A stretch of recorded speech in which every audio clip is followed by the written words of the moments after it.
Next, she drove the newly exchanged car to the building below her parents-in-law's residence so that they could indulge themselves.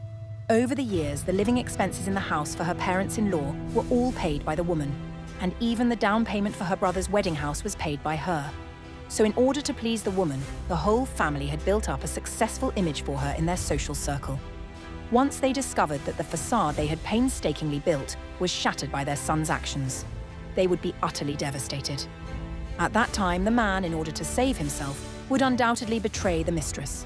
In this way, the woman would have completed her revenge plan.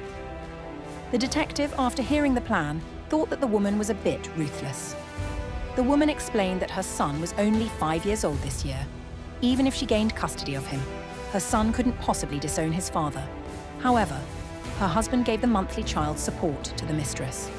If one day they actually laid a hand on her and she died, then her son would be left without a mother, thinking of how much pain her son would endure in the future.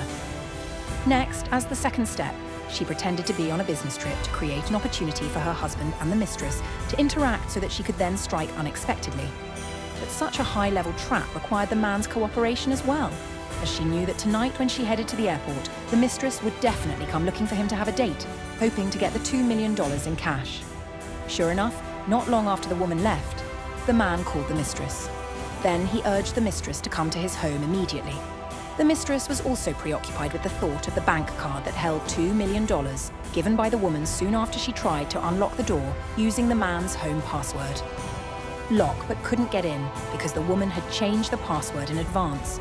Her purpose was to prevent the mistress from entering the house through the front door. In the end, the mistress had no choice but to climb over the wall to get in. When the woman learned that the mistress had climbed over the wall into her home, she immediately tore up her ticket and prepared to execute the next step of her plan.